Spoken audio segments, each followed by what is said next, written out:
Olá, pessoal, mais um episódio do Fala Cris. E olha só, pensa uma pessoa que eu vi andando na cidade pra lá e pra cá, pra lá e pra cá.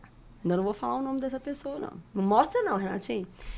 Mas antes de falar o nome dessa pessoa, desse empreendedor, eu quero que vocês deixem um like, compartilha e se inscreva, acione o sininho. Eu já falei que para vocês a importância desse podcast Fala Cris, porque traz histórias inspiradoras, é sobre empreendedorismo, negócios, comunicação e oratória. Aqui você vai aprender realmente. Conhecimento é poder, você sabe disso. Seja muito bem-vindo, Alexandre. Fala, Alexandre Miranda. Oi, Cris, satisfação imensa, né, estar participando aqui com você, do seu podcast. E, assim, expectativa, um friozinho na barriga, né, para começar, é natural, né, normal. Mas, assim, incrível a gente tá aqui com você, né, tá nesse momento, acho que vai ser super interessante. Como diz tá com o copo vazio para você realmente aprender, né? Acho que trocar essa ideia, fazer essa troca de experiência. Então, uma satisfação imensa e obrigado aí pelo convite, né? Que bom. Fiquei muito feliz, honrada de você ter aceitado. E aí agora eu vou justificar a minha introdução, tá, pessoal? E por que eu falei? Eu não sei se você pegou a metáfora, né, do andar. Sim, claro. Pegou? Claro. Vou contar para vocês. O Alexandre é um empreendedor e como empreendedor ele começou, né, como toda história, ele vai contar para vocês, porque nada como o próprio protagonista, né, da história para contar a própria história. Mas ele começou fazendo, eu não sei, como é que fala a palavra quando do cartucho? Na realidade, como entregador, né? Como entregador. Eu lembro... Nessa ocasião, visitava os escritórios e... Exato. E eu lembro, porque a cidade que eu moro é pequena, né, gente? Eu viajo no Brasil todo, fora do Brasil, mas eu morava na época em Arcos, eu já atendia em Arcos, e eu tinha o instituto, eu tinha um consultório. E eu lembro de ver o Alexandre eu lembro direitinho, com a sacolinha na mão. E hoje ele é um empresário, empreendedor de sucesso. E quando ele virou, eu posso contar até aí, que ele vai contar o restante, quando ele já começou como empresário, o Alexandre, ele me surpreendeu muito, que ele já buscou o coach, ele foi meu cobaia. Renatinho, ele foi meu cobaia, você acredita? O que aconteceu? Ele me buscou, né? Já tinha outros clientes, mas foi uma primeira formação, ele fez comigo, eu achei muito fantástico isso, ele me buscar para fazer o coach dele. E após isso, ele vai contar aqui, mas já fez curso de oratória, meu cliente hoje mentorado, e não para nunca, né? E por isso que ele está aí hoje como... quantos funcionários? Hoje, no time lá, nós somos 20 pessoas. Olha que legal. Então, vamos lá. Começa, eu gosto das histórias do início, pra gente entender, né, da forma que você quiser contar, mas começa lá, daquele momento de entregador para hoje, né, um empresário, porque você é empreendedor, visionário, tudo bem, mas tem outras empresas, mas eu quero realmente entender o que você é hoje, como começou, como tudo começou. Bom, Cris, inicialmente é um pouco difícil a gente contar a nossa própria história, né? Mas trazer aqui alguns elementos, algumas coisas assim que na minha visão aconteceram, é um desafio para mim, né? Mas... Vamos ser desafiados aqui, vamos lá. Exatamente. Mas assim, eu sou um típico caso, assim, acho que da boa parte dos brasileiros, de certa maneira, que estão no empreendedorismo buscaram empreender, né, por alguma necessidade ou por alguma oportunidade, digamos assim. Mas para retroagir antes mesmo desse ponto, que foi em 2007 e tal, quando eu decidi lá abrir a empresa, na realidade, assim, a minha origem simples, né, meus pais muito simples, passaram as dificuldades, os perrengues dele. Eu fui nascido e criado na zona rural aqui de Arcos, né? Até os meus 17 anos, tá? Sim. Então, é até um pouco engraçado, porque eu já guiei boi, já tirei leite, já rocei pasto, quebrei milho. Tudo que você faz, assim, em serviços braçais ou da roça, essas coisas assim, até meus 17 anos eu sempre fiz, porque...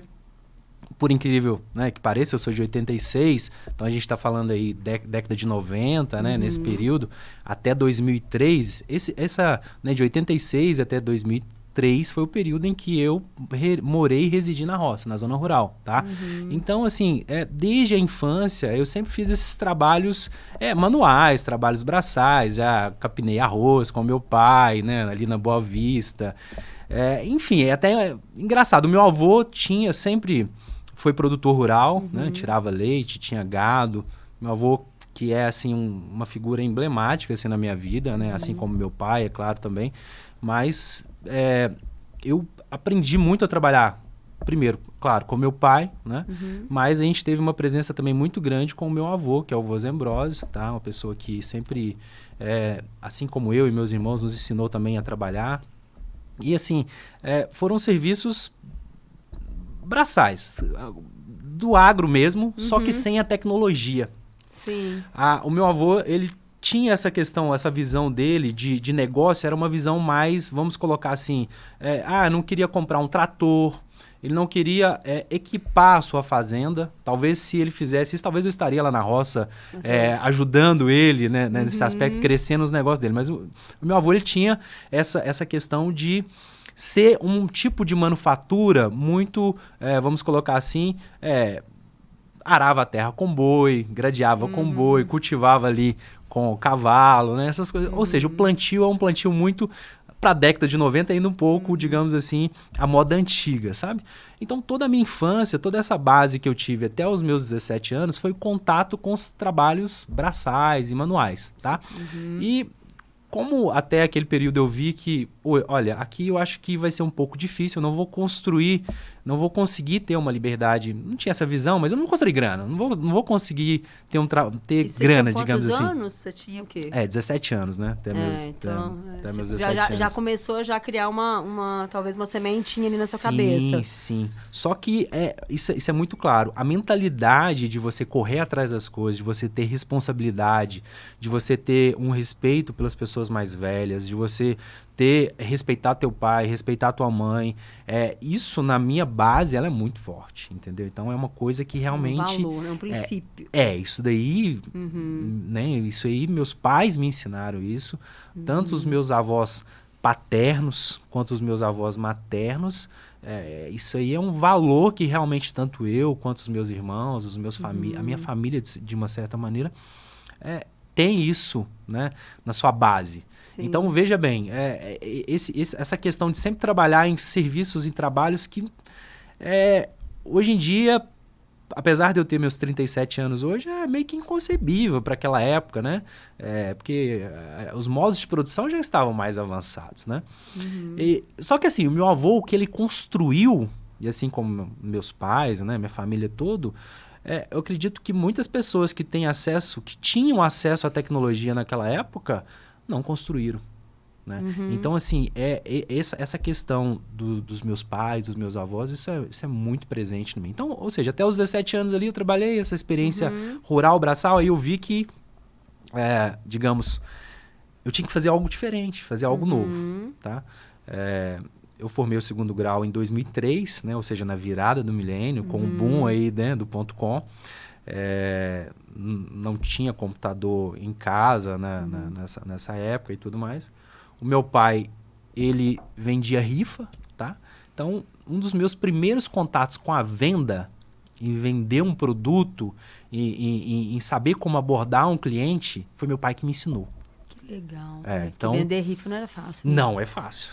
É o tipo de venda mais tradicional e peculiar que você, de fato, tá ali com o teu cliente no tete-a-tete o tempo todo. E você tem que vender, de fato, pelo convencimento, né? Você tem que mostrar o seu valor e você tem que formar uma base. Então, assim, a minha formação enquanto vendedor, ela foi realmente, assim, raiz, sabe?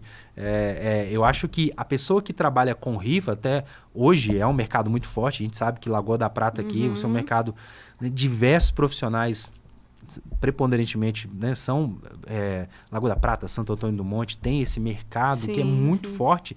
São pessoas, assim, que realmente tem que tirar o chapéu para elas. Né? A pessoa que vende de porta a porta, né? Ou seja, tem que tirar o chapéu o mesmo. mascate que eles falam, né? Realmente é a forma originária da venda mais tradicional e a mais difícil. Então, assim, meio que o meu pai pegou na minha mão, Eu fui Que legal. 3 vezes para Rifa, sabe? Fui viajar 3 vezes para Goiás.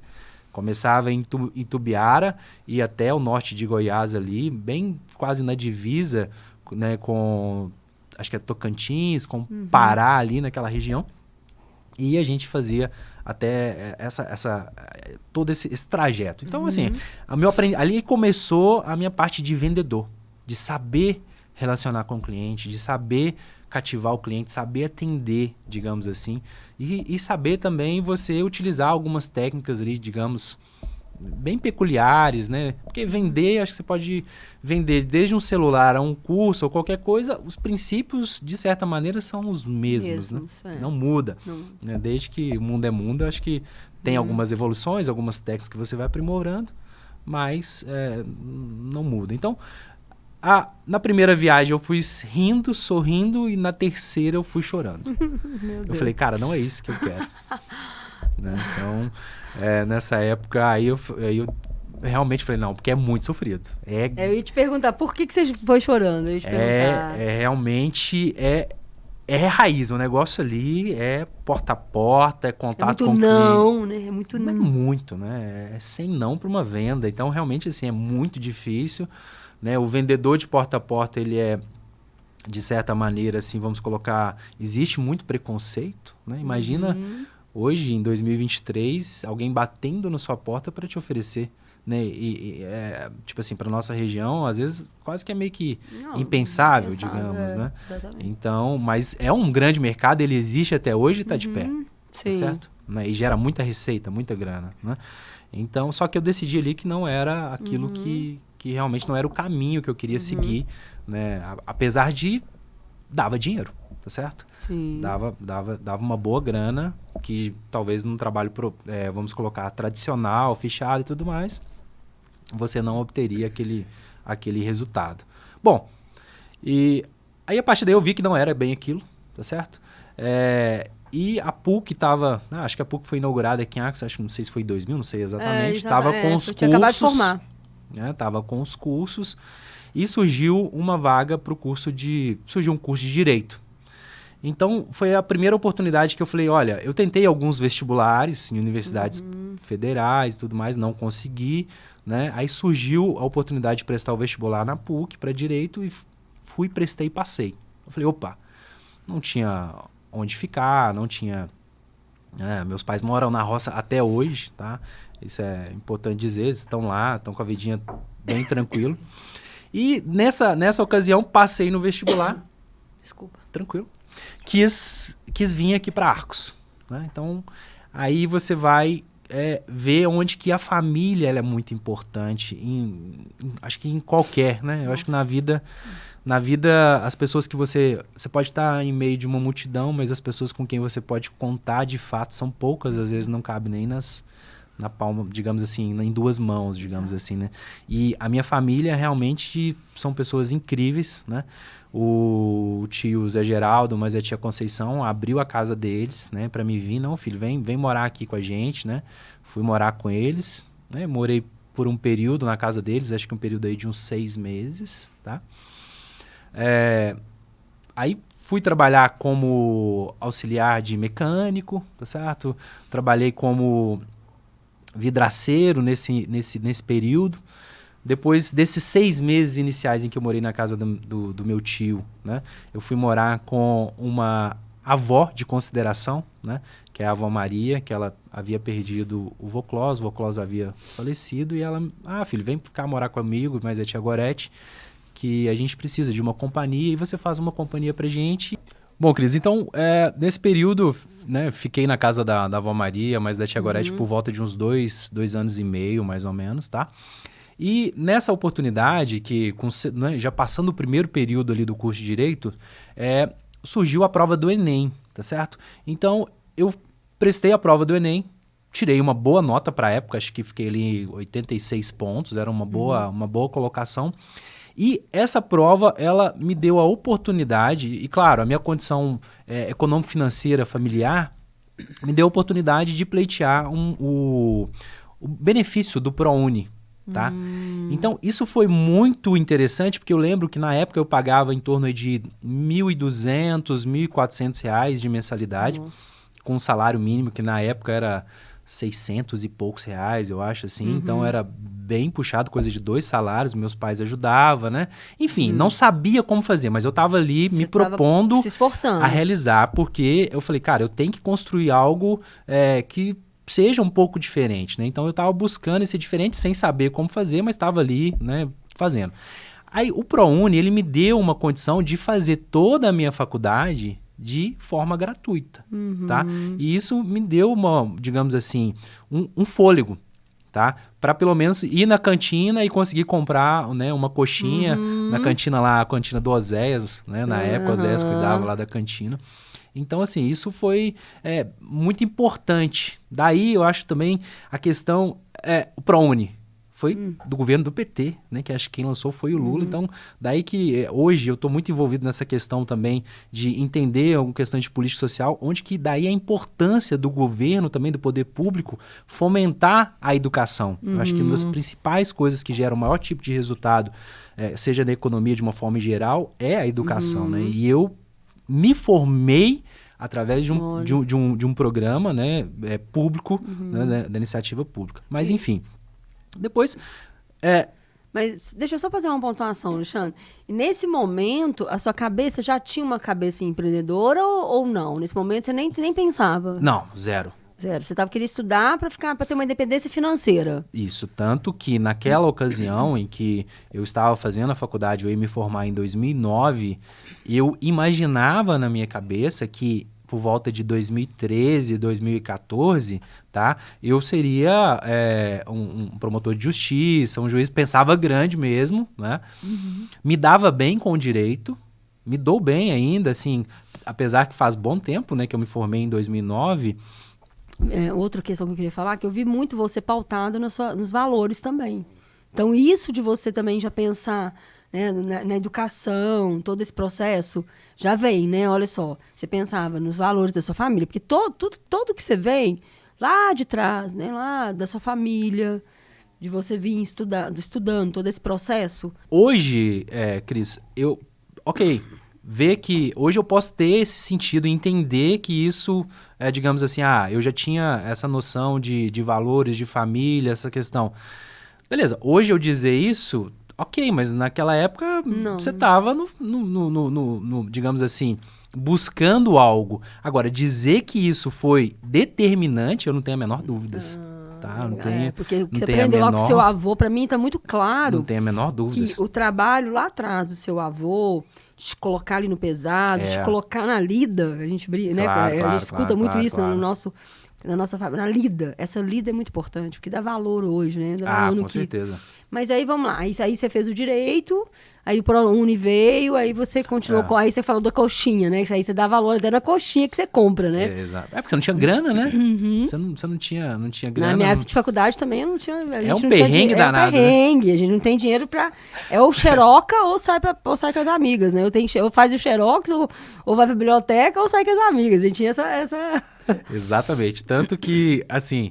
Hoje, nem tanto, mas na época, depois que eu empreendi, você ter um público-alvo como aluno, cara, aluno não tem grana. Aluno pensa numa turma que não tem grana, é o danado do aluno, né? Exatamente. Que é estudante, universitário, é um perrengue atrás do outro. Então, assim, pra mim o perrengue era o normal, e quando o perrengue é o normal, digamos que você não tem grana, não tem condição, cara, você vai com aquilo ali, você vai com pouco mesmo, e você...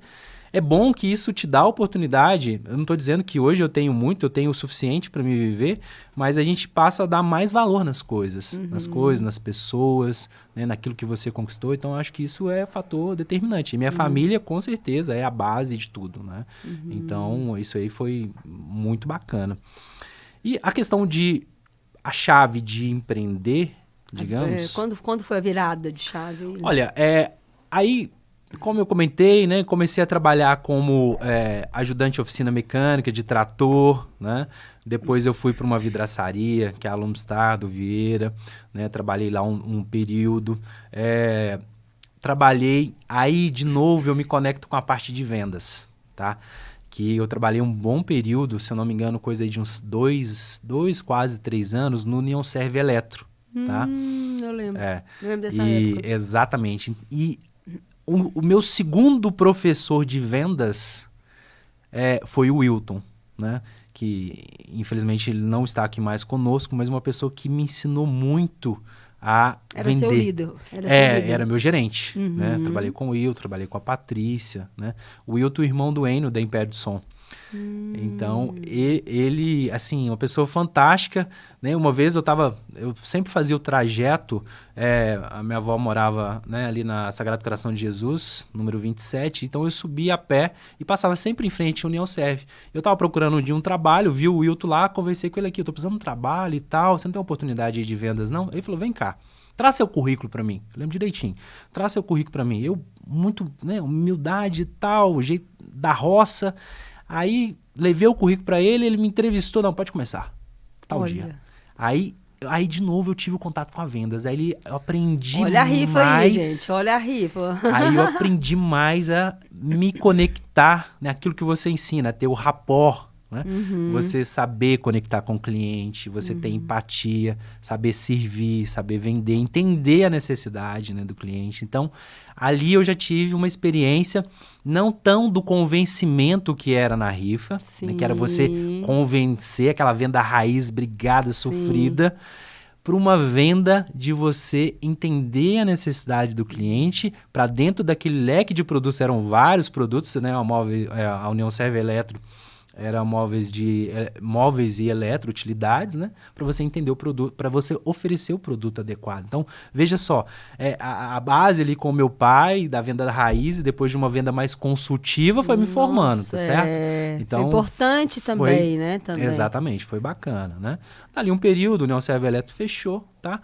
Aí eu fui lá para o supermercado, a gente tinha a área de eletrodomésticos lá, permaneceu por um bom tempo, depois...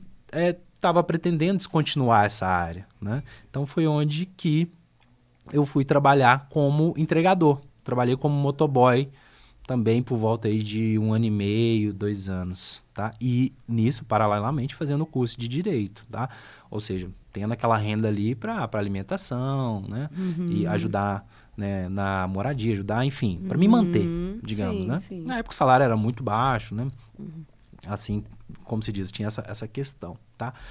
E, bom, por volta ali do 5º período de Direito, né, e eu trabalhando como entregador, né, numa loja de cartuchos, de recarga de cartuchos aqui em Arcos, aí que surgiu o ponto do tal do empreendedorismo, que eu nem sabia o que era isso, não fazia a menor noção. O curso de Direito, a gente vê que, tipo assim, pela minha formação, uma base familiar, né? Meus pais, apesar de serem muito trabalhadores, meu avô, todo esse contexto, eles nunca me incentivaram a falar assim, você tem que abrir uma empresa, por exemplo. Você tem que fazer... Não. Se fosse depender disso, você não estaria nem com a empresa hoje. De forma alguma. Só que, assim, sempre teve ali a questão da insatisfação, de certa maneira, né? E de você buscar sempre algo melhor. Acho que o empreendedor, ele é sempre uma pessoa que está constantemente insatisfeito, digamos assim, vamos colocar, não é que a pessoa de mal com a vida, não é esse o ponto, insatisfeito de repente com os resultados, querendo mais, buscar mais resultados diferentes. Então, acho que sempre tive isso comigo, tá certo? E também olhar atento para as coisas, né? Legal. De buscar ver como que as coisas funcionam. Nessa experiência que eu tive como entregador, existia um ponto que é o seguinte, a demanda, ela era maior que a oferta. Na época. Eu lembro tá? disso. Então, como assim, Alexandre? Se a gente precisava, as empresas precisavam ali de um cartucho, um 21, 22, 649, 645, que eram os modelos antigos, às vezes precisava esperar uma semana, o estoque faltava, né? E eu procurava dar os toques e tudo mais, mas de uma certa maneira não era o suficiente. E aquela demanda existia, né? E veio, como eu tinha essa boa praça com os clientes falaram, aqui, tá faltando mercado, por que você não monta um negócio pra você desse? Monta um negócio desse pra você. Você consegue, você atende bem, tá sempre sorrindo, tá sempre de bem aí, pelo menos você entregando de sol e chuva, atendendo bem. Monta um negócio desse pra você. E assim, Cris, não foi um, nem dois e nem três, foram diversos clientes. Marcou, né? Marcou. Aí você opa, tem alguma coisa aqui. Uhum. Eu sei que a demanda, ela existe, né? Maior do que a oferta. Não tinha menor noção de empreendedorismo. Mas eu não... Opa, tem um negócio aqui. Tá? E você, né, na época que eu fiz o coach com você, marcou muito a questão dos pensamentos limitantes. Né? Não sei se você recorda, mas eu acho que a gente vem de uma formação hoje no Brasil, né, se você pensar, principalmente década de 80, 90, 2000, quem que é a figura do empresário na novela da Globo? Sempre é o vilão, é o cara maldoso, é o cara, né, o cara que às vezes ele explora as pessoas, né? É o cara da casa grande, digamos assim. Então isso sempre foi, né, trago culturalmente de uma forma pejorativa. Sim. E eu tinha muito isso. Isso era muito claro em mim. Eu falava, não, será que eu consigo? Será que eu sou capaz? Apesar das pessoas me incentivarem a ter um negócio, eu tinha um pensamento limitante muito grande. Muito grande. Então, isso era muito presente em mim, tá? Daí que eu falei para você que a importância da educação na vida de um jovem, na vida de uma pessoa que está se formando, tendo a sua base, tá? O fato... Eu lembro exatamente da minha professora de Direito Constitucional, que era a professora Luciana, pessoa fantástica, maravilhosa, de um conhecimento, assim, que é esse tipo de professor que te conecta, que incentiva a turma, que a turma não falta. Sexta-feira tem a aula da professora Luciana, tá a turma completa. Todo mundo lá. Né? E existe um artigo na Constituição Federal que todo mundo, eu não sei agora até precisar ele exatamente, que um dos princípios da Constituição Federal é a liberdade econômica. É de você empreender. Se eu falar para você que o que me deu base para empreender foi assistir uma aula de direito constitucional em que a gente estudava essa questão do direito do empreendedorismo. Olha. Aquilo ali que virou a minha chave na minha cabeça e falando assim, cara, é lei, todo mundo pode empreender, eu também posso ter o meu negócio. Pode dar certo, pode dar errado. Mas ali eu consegui identificar que eu era capaz, digamos assim, através de uma aula num curso de Direito que não ensina absolutamente nada de empreendedorismo. Meu Deus. Né? Para mim foi uma coisa que fez muito sentido. Tá? Somado a isso, né, com a oportunidade, demanda, existiu o mercado, né, eu virei a chave na minha cabeça através de uma aula de Direito Constitucional que eu poderia também ter um negócio da liberdade econômica. Eu falei, cara, eu vou montar um negócio. Né? Aí quando você vai montar um negócio, você vai trazendo aliados. Eu ia te perguntar de onde surgiu o dinheiro pra você montar esse negócio. Assim, uma coisa que eu acho que podcast tem muito de frases, assim, mas uma coisa que eu acho que é muito... Eu sempre tive comigo e eu acredito muito, e realmente você dá aí a importância da família, que assim... É muito fácil as pessoas acreditarem em algo, né, quando já deu certo. Exatamente. É muito fácil. É muito fácil. E quando a coisa não existe, se uma pessoa que acredita naquilo ali, cara... E as primeiras pessoas, quando eu apresentei o projeto e acreditaram, foram os meus pais. Meu Deus. Mesmo, assim, meus pais não tendo base nenhuma, não sabendo. Falar, cara, filho... Pode fazer, nós estamos com você. Que A gente vai, então... Eu conheço seus pais, eles são lindos. Então, assim, eles foram as primeiras pessoas que, de fato, acreditaram na ideia, né? O meu pai, na época, ele tinha uma reserva que ele tinha conseguido, né, da rifa, tinha um carro, vendeu o carro, mais a reserva, aí arrumei R$5.000 com o meu avô Zembrósio, R$5.000 com a avó Maria, né? Juntei ali R$27.000, que foi o capital inicial do meu negócio, e montei a Casa dos Cartuchos. Então, ali que começou o negócio. Nós temos que pontuar, gente. Primeira coisa, Alexandre, olha o que é uma base, o que são princípios, né? Primeiro, ele foi negociável o seu princípio familiar, porque você não deixou nada pelo seu princípio familiar. Nada. Você não... tudo que foi falado para você, você fez. Seu pai falou, vamos para Rio, vamos, né? Capinar arroz. Capinar, vamos fazer o que tem que ser feito, você fez. Foi a primeira coisa que você falou aqui no podcast. Então, você tem um princípio muito forte, que é família. Por mais que você foi correr atrás das suas coisas, você fez primeiro o que a família, né, queria que você fizesse e respeitou ali bonitinho. E aí entra uma coisa muito forte. O que você fez? O que essa família apoiou? Só que tem um ponto muito, muito forte aí também, que você teve uma crença possibilitadora, você acreditou. Ao mesmo tempo que ele teve uma crença limitante, que o rico ou o empresário é aquele da casa grande, ele teve uma possibilitadora, que ele falou assim, ele foi lá, provavelmente você teve uma reunião com seus pais, conversou, né, teve uma comunicação, mas naquele momento teve uma crença possibilitadora. E quando a gente coloca energia numa coisa que a gente quer muito, aquilo acontece. É claro, com muito esforço, trabalho, claro que você vai contar isso pra gente agora, mas eu tenho certeza disso, porque eu te conheço, você colocou esforço, você colocou disciplina, você colocou, né, toda uma energia em cima daquilo. Exato. Então, olha que... E aí eu tinha certeza absoluta que seus pais não negariam. Por quê? Porque ele já te conhecia desde lá da roça. Exato. Desde aquele trabalho duro. É. Então, isso que é importante. É. Porque, olha só, a base que você teve, você não deu não pro seu pai, não. Você foi na rifa. Só que na terceira vez você não aguentou. Exatamente. Mas você não deu, não. Quer dizer, você honrou. Exato. E é o que eu falo, honrar não é amar, é honrar a história. Independente do que acontece. A gente tem que honrar pai e mãe, né? Isso aí exatamente. E, enfim, aí continua. Aí desse momento, né, que surgiu essa oportunidade, meus pais, eles foram os primeiros a acreditar, né? A gente foi para alugar o imóvel, né? Precisava de uma pessoa que fosse o avalista, que tivesse um imóvel no seu nome. Meus pais não tinham imóvel, né?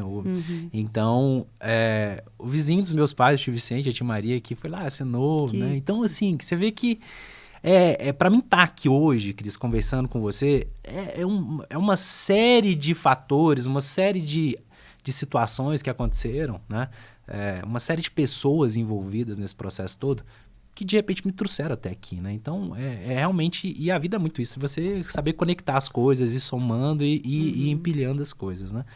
Aí foi onde que surgiu essa oportunidade. Uma outra pessoa que acreditou muito, né? Eu quero mencioná-la e notada, né, aqui no podcast, foi a Josiane, né? A Josiane Leal.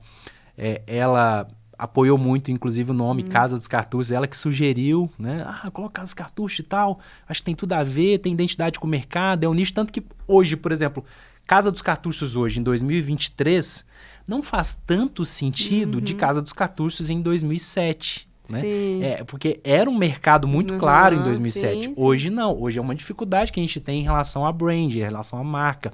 Você ocupar um espaço que não tem muita correlação com o teu nome, né? Aí naquela época a Josiane sugeriu. A Josiane ia trabalhar comigo, ia participar do projeto e tudo, né? Como colaboradora. Mas assim, acredito que sem ela também não daria certo, digamos assim. E eu fui para a Lan House, estudei, fiz o plano de negócio, fiz as aulinhas lá do Sebrae, estudei tipo 6 meses o mercado, fiz tudo, captei o recurso, né? Já tinha a Josiane como colaboradora e o meu irmão, o Ângelo, o Ângelo vai comigo lá para a cidade. E daí, 30 dias antes da inauguração, a Josiane veio a falecer num acidente de carro, né? Então, foi muito triste na época, abalou muito, né? E nessa ocasião, eu falei, nossa, não vou dar conta, né? Assim, foi muito complicado. Aí eu chamei o Fabrício veio trabalhar, né, na época comigo. Um abraço pro Fabrício, pessoa muito querida, que eu gosto, admiro muito, me ajudou um bom tempo. E montamos um negócio, né? Colocamos ali, rodamos do zero, começamos eu e mais 2 pessoas, que é meu irmão, o Ângelo, né? E o Fabrini. Isso em 2007, né? E de lá pra cá, assim, deu certo. Entendeu? E hoje... O negócio rodou, E estamos aí no mercado, digamos, até hoje, né? Com várias, digamos assim, algumas frentes de negócio, tá? Eu acho que, assim, uma característica, isso é uma característica que eu sempre dou valor e as pessoas que eu sempre converso, eu troco uma ideia, falo, você tem que ser mente aberta, cabeça aberta, empresário, ele tem que ser uma visão aberta. Então, veja bem, o meu negócio foi montado para recarregar cartucho, vender cartucho, toner, em 2007. Fazia total sentido naquela época, tá?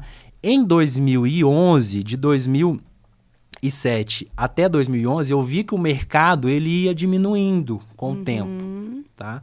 Então, daí eu falei, opa, eu tenho que acompanhar o que o mercado está falando. Eu assinava algumas revistas e eu via, olha, Alexandre, o grande momento do mercado de impressão é o outsourcing de impressão, é você locar equipamento, é você disponibilizar o equipamento para o teu cliente e fornecer todos os insumos. Então, ali em 2011, eu comprei 10 impressoras, né?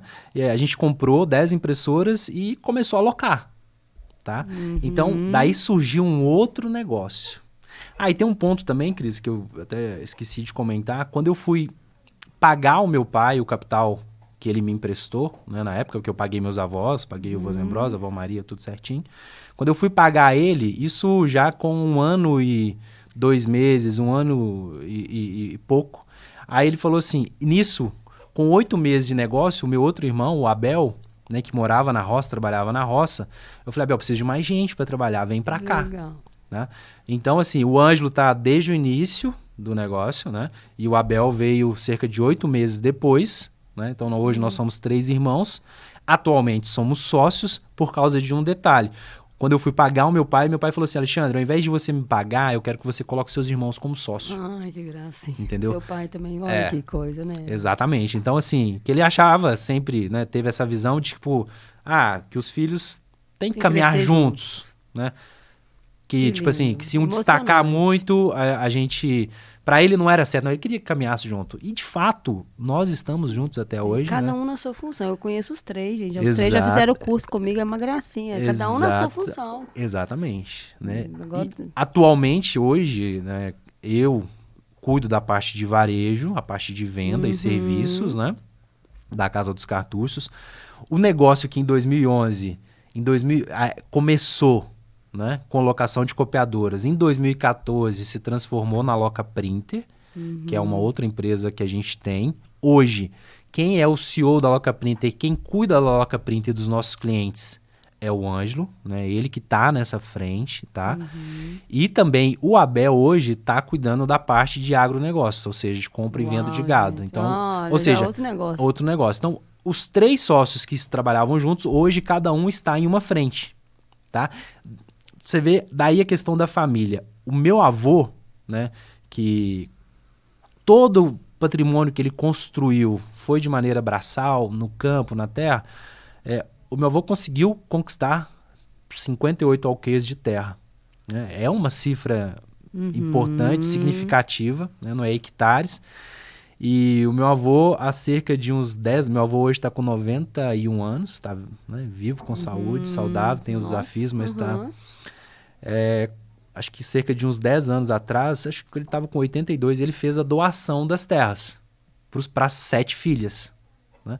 Então, hoje a minha mãe é uma produtora, ela já era produtora rural trabalhando com meu avô, hoje ela tem o terreno dela onde que ela mora, que o meu avô que fez a doação para ela. Né?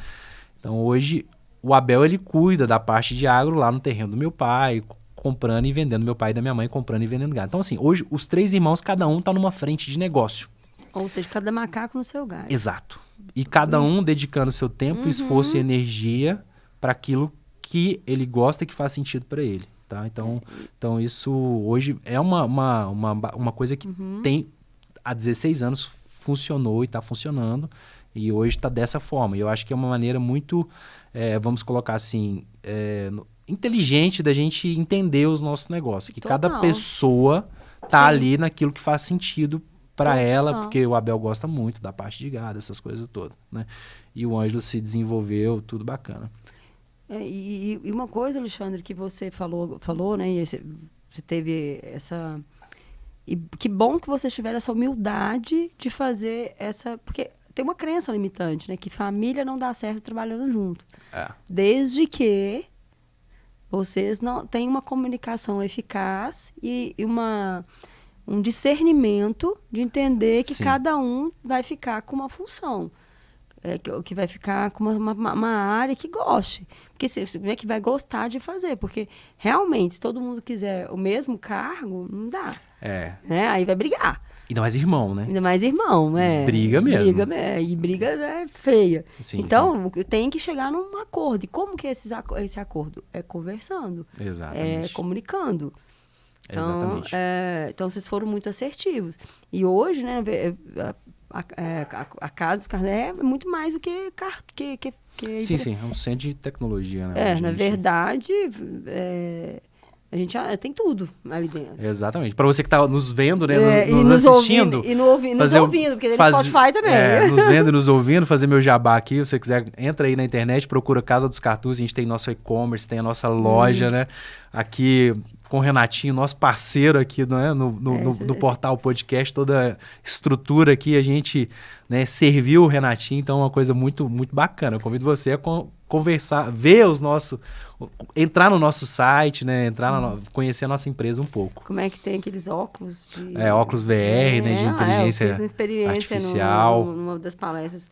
Gente, é muito legal, assim, é muito interessante. Exatamente.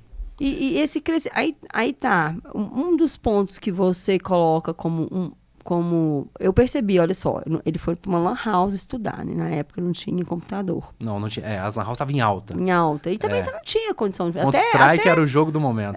Até hoje mas na época era... E pensa, na época, mesmo que você tivesse, vamos supor, você estava construindo seu negócio, você nem tinha condição muito. E eu não sabia nada de computador, né? Então você olha só, ele foi buscar. E eu falo aqui, gente, eu falo em todo o podcast, estou falando de novo, gente, eu vou repetir, conhecimento é poder. Tudo bem, inteligência artificial está em alta, mas mesmo você tendo inteligência artificial, você precisa ter conhecimento, você precisa buscar o conhecimento, você tem que ter uma análise crítica, um pensamento crítico, porque não adianta você ir lá, colocar não saber fazer a pergunta certa para a inteligência artificial. Exatamente. Então não adianta. Não saber usar, né? Então Exatamente. Não resolve. Então esse é um ponto. E outra coisa que você falou, e eu me lembro, na nossa sessão de coach, eu lembro que ele era muito aplicado. Meus clientes seus clientes são aqui porque são aplicados, gente, vocês não têm noção. Mas eu lembro que isso era muito aplicado. E eu lembro que ele fez o planejamento dele de 1 ano, de 2 anos, de 5 anos, de 10 anos. Sim. E eu lembro dessa palavra que eu falava para ele. Repete essa palavra de novo. Outsource, né? Outsource. Renata pedia para ele repetir umas 3 vezes, porque eu não dava conta de falar. E na época, eu lembro que a gente fez um cálculo financeiro ali para a meta. Eu lembro que era o meu primeiro milhão de capital, Exato, gente. Olha pra você ver, eu lembro disso quando eu fui sua coaching. Exatamente. Não o primeiro milhão no bolso, mas o primeiro milhão de resultado, de receita, de faturamento, digamos assim. Né, e a gente fez esse cálculo junto. A gente fez lá na nossa meta. Tudo que você coloca meta acontece. E eu lembro direitinho, porque eu lembro que eu anotava. Hoje eu anoto as sessões dos meus clientes no computador. Sim. E eu mando isso no WhatsApp até mesmo da pessoa, eu mando para ela no e-mail. Mas eu lembro que você tinha em papel. Eu lembro que você gostava das suas sessões em papel. Eu anotava tudo. Sim. E aí eu tinha uma cópia para mim, né? Porque ficava tudo com você. Mas eu lembro direitinho, até da escrita. Por quê? Aquilo era algo que a gente desenhou juntos. E eu lembro, por isso que me marca muito, sabe? Aí eu fico muito feliz de ver o resultado, porque foi desenhado. Exatamente, pensado, né? Isso. E hoje eu falo muito com meus clientes, quando eles querem alguma coisa. E até a gente na mentoria PTP, na profissão treinador palestrante, foi a primeira aula que eu dei terça, foi sobre isso, foi da abundância. Gente, escreva o que vocês querem, vão colocar a meta, vão colocar o planejamento. Se você quer ser palestrante já começar a ser palestrante daqui 3 meses, vamos escrever isso, porque não adianta. Às vezes a pessoa quer tanto uma coisa, mas vai ficar na cabeça e não coloca no papel. Parece bobagem, o papel pode ser o computador, tá, gente? Pode ser o celular, mas tem que tirar isso da sua cabeça e... Lógico, focar para ter ação, né? Focar. Então, você fez isso, mas e as ações certas? Provavelmente, você buscou ali as ações. Com certeza. Um dos fatores, assim, que eu sempre falo com os meus irmãos, né? Trabalha eu, o Ângelo e o Abel, né? Então, há 16 juntos. Só que tem uma particularidade ali. Eu e o Ângelo, a nossa relação, ela sempre foi muito, vamos colocar assim, conturbada, conflituosa. Conflituosa. Completamente diferente as visões. Sim. O Abel era mais, digamos assim, ainda uma pessoa mais pacificadora, uma pessoa que não vai muito pro confronto. Eu e o Ângelo, a gente sempre foi pro confronto. Sempre ia vamos colocar assim, pro pau, né, digamos. Sim. Mas não vias de Sim. fato. É claro, irmãos, né, se falar que não, já chegou, obviamente, mas hoje, de maneira alguma. Mas o que eu quero trazer com isso, Cris, e eu acho que isso é fundamental. Perfeito, pode trazer. Fundamental. Vamos trabalhar. E eu vejo isso hoje no meu negócio, aí eu levo isso para as outras coisas que eu faço, para as pessoas que eu converso. Você ter pessoas, se eu venho aqui para essa mesa, eu estou conversando com você, trocando uma ideia com você. Se você pensar exatamente igual a mim não, Alexandre, eu acho que não é bem por aí. Alexandre, você está enxergando diferente. Né? E eu utilizar a sua fala apenas como um viés de confirmação daquilo que eu sei, você não vai aprender nada, eu não vou aprender nada e a gente não vai construir nada. Entendeu? Então, assim, uma característica que eu acho que é bem peculiar no nosso negócio, tem 16 anos, de novo, o pessoal que está nos assistindo, a minha jornada não é uma jornada de foguete, ela é muito lentamente assim. Eu acho que eu tô na base ainda, né? É que você foi sempre muito cuidadoso, isso é importante. Exatamente, muito, muito na base, eu não estourei, eu tô, enfim, há 16 anos no mercado. É a realidade, né? Exatamente.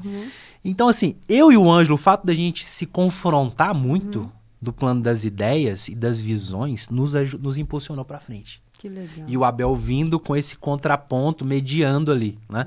Então, hoje o Ângelo é um profissional extremamente bacana, né? Extremamente, vamos colocar assim, fera, em flow, igual você coloca, tá fazendo as coisas ali. O Abel também. Só que a gente pensa muito diferente.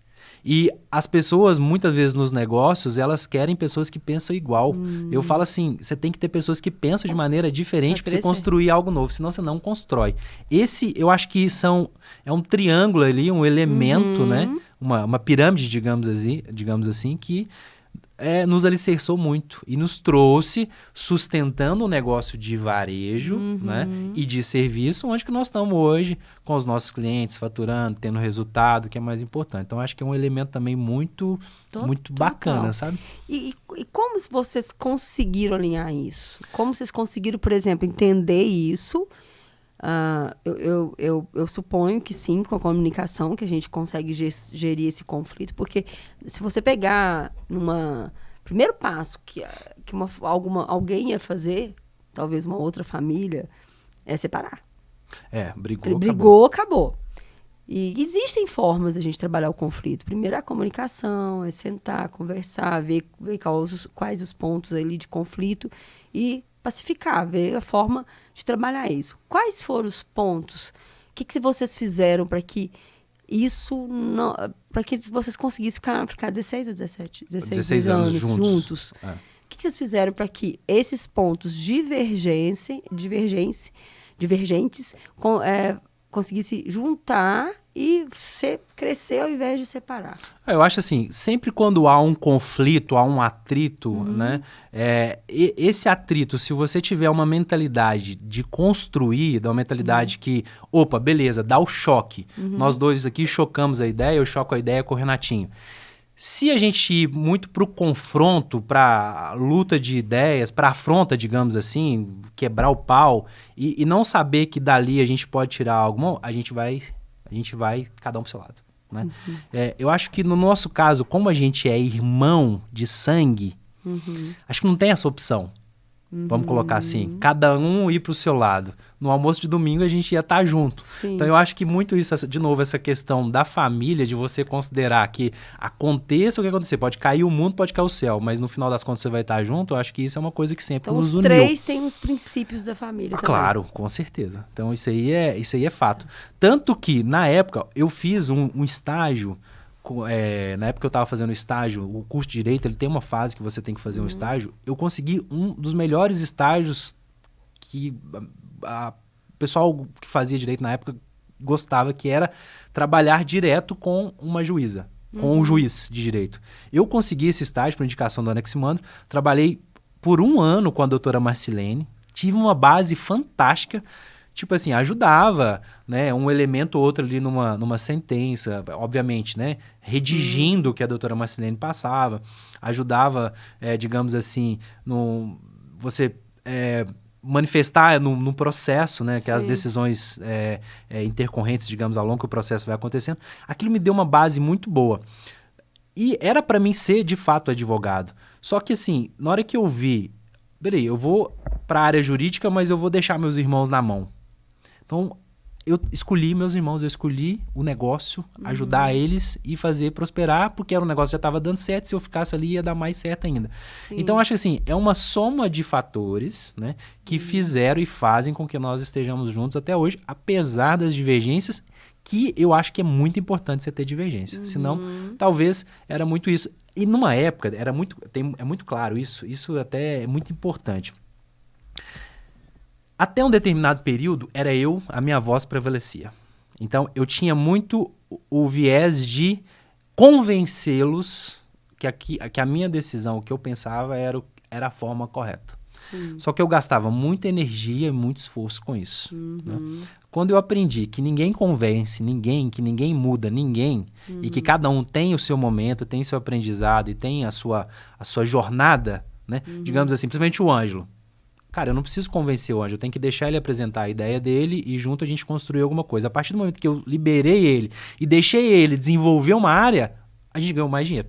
Que legal. Isso é parceria. Exatamente. É a sociedade, né? É verdade. Exatamente. Então, assim, é uma soma de fatores e eu acho que o principal deles é, se dá errado aqui, a gente vai estar junto do mesmo jeito e é isso, entendeu? Eu acho que família é algo que você não tem como abrir mão. Né? E aí vocês, por exemplo, têm reuniões toda semana, alinham, comunicam. Então, pronto. Então, cada um tem seu time, cada um tem a sua equipe, né? Ótimo. Cada um desenvolve a sua liderança. Eles foram para o curso de oratório, primeiro foi o Alexandre, depois foi um de cada vez, Exatamente, né? Eles se desenvolvem, né? O Anjo estava para São Paulo esses dias buscando essa questão de feiras. Hoje o presencial, né, tá muito em alta, então isso é muito importante. Então a gente está sempre, Cris, sempre buscando conhecimento, sempre buscando aprender, mesmo em áreas que às vezes não é a nossa área de atuação, mas você tem que estar ali com o radar ligado, né? Tem que estar porque você não sabe o que acontece no mercado. Não sabe. Hoje o mercado é imprevisível, hoje está igual você colocou, inteligência artificial, né? Enfim, as coisas mudam numa velocidade muito gigantesca, né? Eu acho que a inteligência artificial vai ser um quarto momento, né, em que os negócios vão dar um novo salto, mas nada substitui o ser humano, enfim. Sim, uma questão que... É que nem o online. Todo mundo achou que o online... Tudo bem, ele veio para ficar, mas... É uma grande indústria, né? As pessoas amam. Por exemplo, a minha procura de curso é muito mais o presencial. Tem gente que até fala assim, eu vi que você tem online, mas quando você vai estar na minha cidade? Porque realmente tem muitas pessoas que gostam ainda do presencial. Tem gente que não, tem a categoria, né? O perfil do que fala, não, eu quero online mesmo. Enfim, então vai ter perfis e perfis. Então, interessante isso quando você fala, porque a gente tem as crenças limitantes, então, com relação a essa questão de família não dar certo, mas, na verdade, pode ser que também sócios da mesma, que não são família, pode também acontecer a mesma coisa. Precisa alinhar a comunicação, essa humildade. Feedback, né? A humildade também de não querer mudar o outro. Se você quer manter a parceria, ninguém muda ninguém, isso é fato. E não é só a mudança, né, que a gente tem que pensar. Também existe as individualidades, cada um tem a sua forma. Quer dizer, se a pessoa não quer estudar, agora, isso é fato, ambiência, né? Igual você falou que ele foi para São Paulo. Isso é importante. Provoca muito. Provoca, porque quer dizer, se o Ângelo e o Abel não também buscar o autoconhecimento, buscar conhecimento técnico, conhecimento comportamental, toda essa parte, se desenvolverem, também não vai... Precisa haver essa congruência também. Sim. Quer dizer, o time tem que ter essa congruência, tanto o time também, as pessoas ali também da sua empresa, da equipe. Com certeza, com certeza. O time é o reflexo, né, do líder. Exato. Eu estava até conversando com a Lívia, né? Ela fala, o atendimento aqui em Arcos, né? Às vezes o pessoal reclama muito, o comércio, às vezes é mal atendido. E se a gente for analisar, às vezes, assim, beleza, tem falta de capacitação, tem falta de... Porque empresário, ele vai construindo avião voando mesmo, de fato, né? Às vezes ele não tem todas as ferramentas, ele vai com o que está disponível, né? Mas tem muito isso mesmo. Às vezes tem empresas que é o reflexo do teu dono, né? Então, às vezes a pessoa tá cheia de problemas ali e aquilo reflete na empresa, né? O humor da empresa. Então, isso é muito importante. Falo até por mim mesmo, que são pontos que às vezes o meu humor afetar a minha equipe. Afeta. Então, a gente tem que tomar cuidado com isso. Sim. Tem que ter atenção a esses detalhes, né? E ter um cuidado com o time também, ter uma atenção com o time. Porque não adianta nada, né, Cris? Eu vim pra cá usar um microfone, falar uma coisa, só que na realidade eu faço outra totalmente diferente. Inclusive agora, um dos pontos que eu tô me conectando muito, tendo muita atenção, é, de fato, em ter ao meu lado, ter pessoas, né, e auxiliar essas pessoas também a se desenvolverem. Porque uma empresa, para ela se desenvolver, ela precisa de pessoas. E se as pessoas não se desenvolvem, automaticamente a empresa também não se desenvolve, aquelas pessoas vão ficar com a vida travada. Então, esse hoje é um olhar que eu estou tendo, a gente está buscando desenvolver o próprio time. Não vir cá no microfone, utilizar a palavra, falar, mas fazer, ter esse olhar para o time também, para o time crescer junto também, entendeu? E não ser só uma relação dinheiro pelo dinheiro, digamos assim, mas ser uma relação de crescimento, ter esse olhar para o time, né? Isso é muito importante.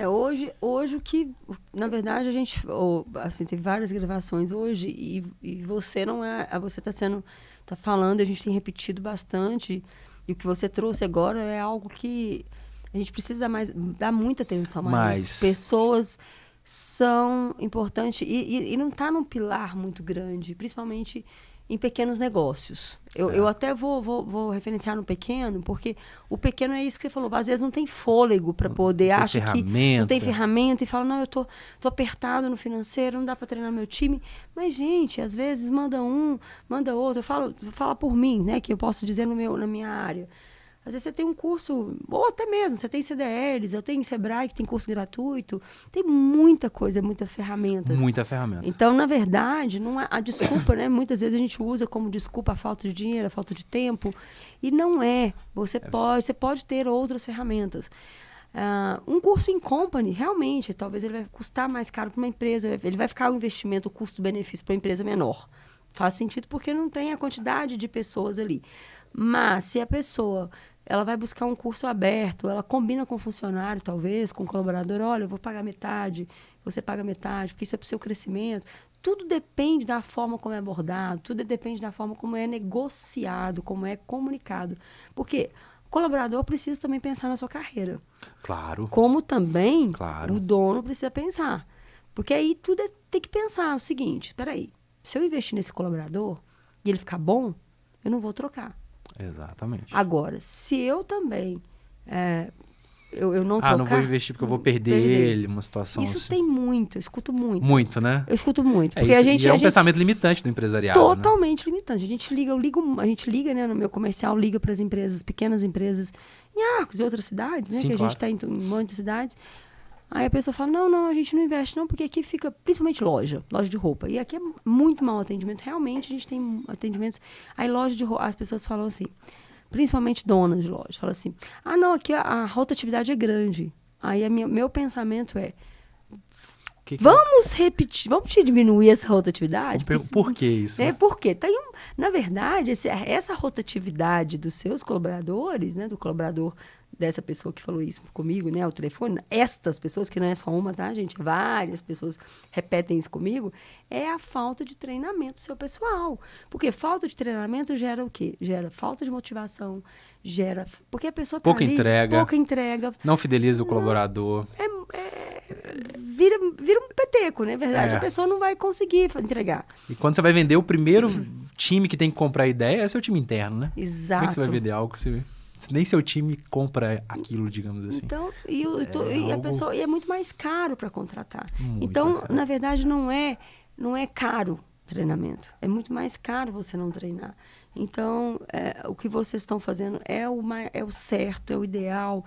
Gente, eu não estou dizendo que você tem que lotar a agenda do seu colaborador de treinamento. Na verdade, você precisa começar a cultura de treinamento. A gente até é a primeira vez que eu vou inserir essa palavra aqui no nosso podcast hoje, mas você tem uma cultura de treinamento hoje? Sim. De treinar o time, de fazer ele entender, né, como que ele tem que fazer, como que é a forma adequada de fazer. Segunda-feira mesmo eu estava tratando com o meu time de vendas. Eu acho assim, por exemplo, uma questão de abordagem de vendas. Quando o cliente ele vai comprar alguma coisa na loja, o cliente, quando ele é de novo, a venda raiz. Quando o meu vendedor convence o cliente a comprar aquele produto, não porque ele acha que é o melhor para ele, mas porque ele se deixou ser convencido para o vendedor, no meu modo de ver, é uma venda ruim, mal construída.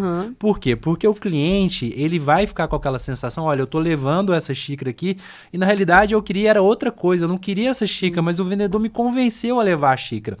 E na segunda-feira eu tratei com os meus vendedores exatamente isso, que na realidade quem vende é quem está comprando.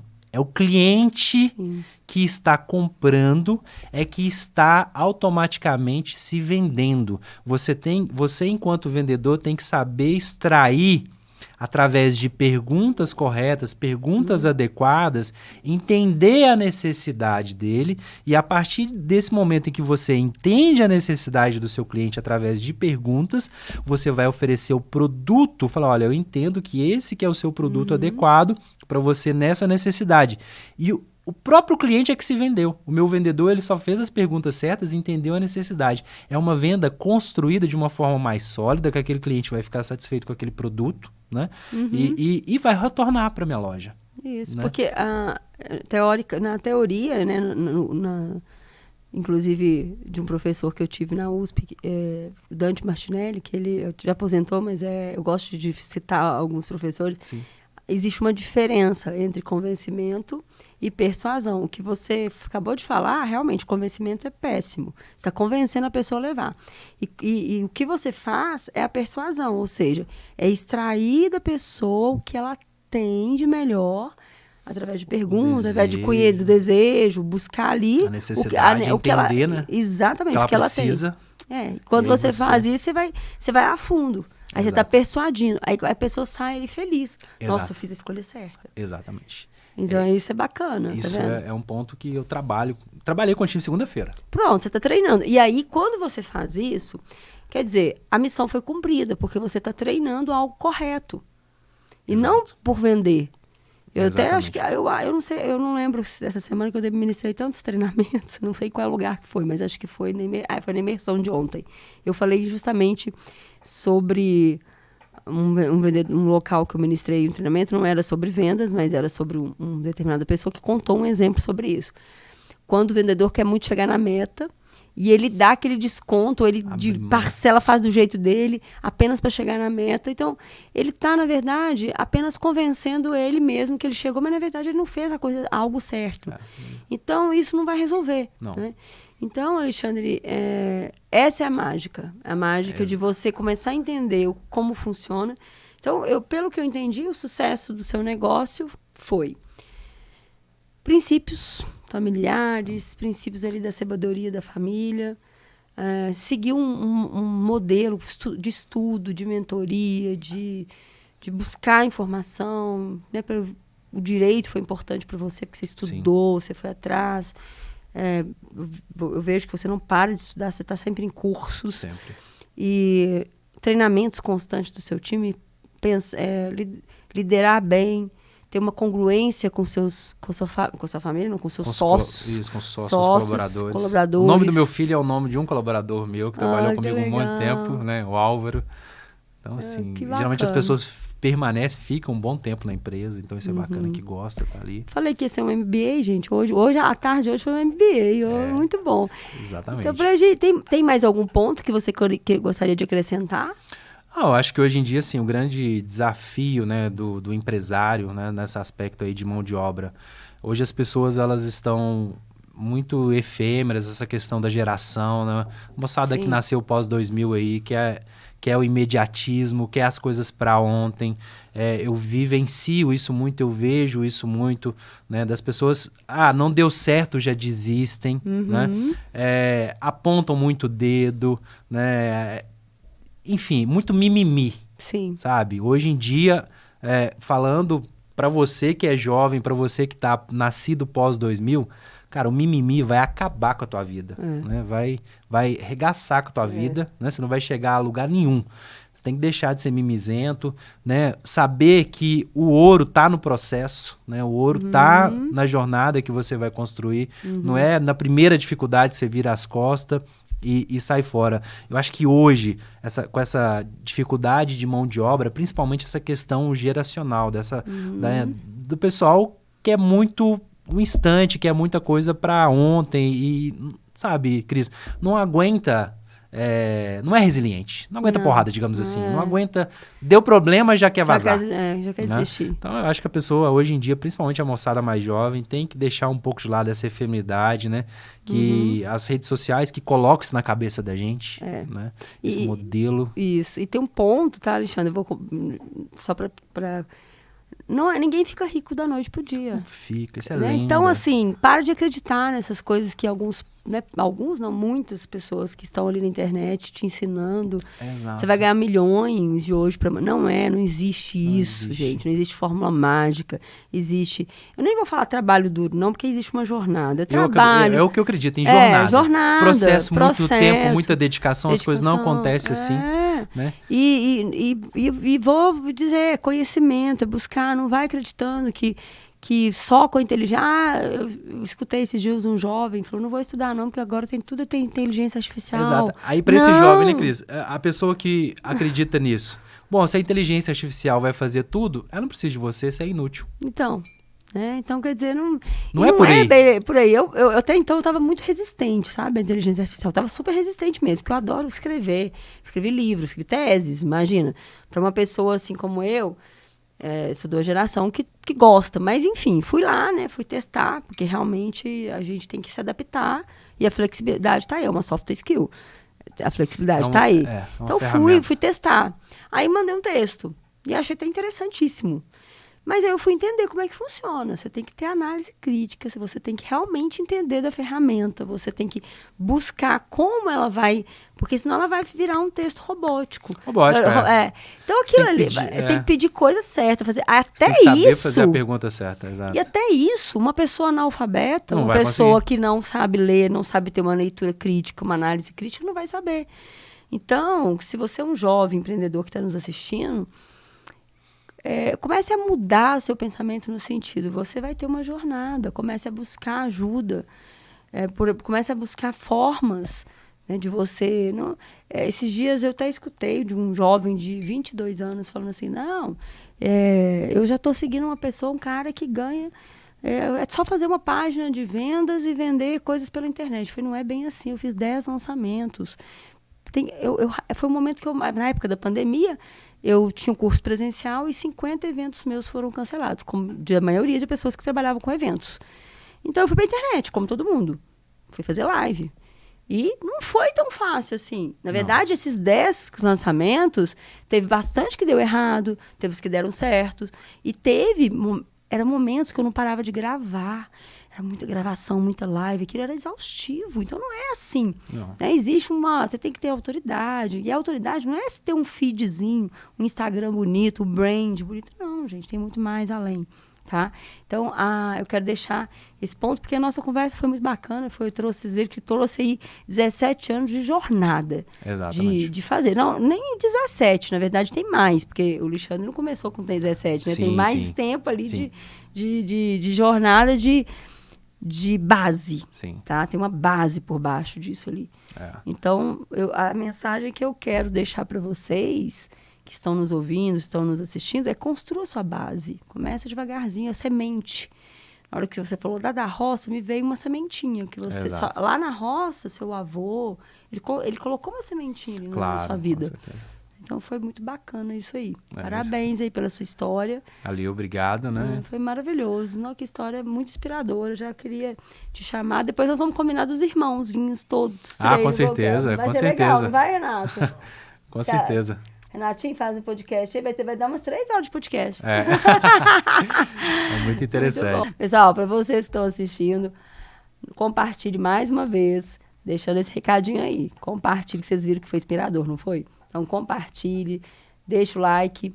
E olha só, toda história inspiradora deixa um aprendizado. Então, comenta aqui embaixo o que marcou vocês, qual insight que vocês tiraram dessa história, esse aprendizado que nós tivemos aqui. Esse mini MBA que nós tivemos aqui, que foi verdadeiro MBA.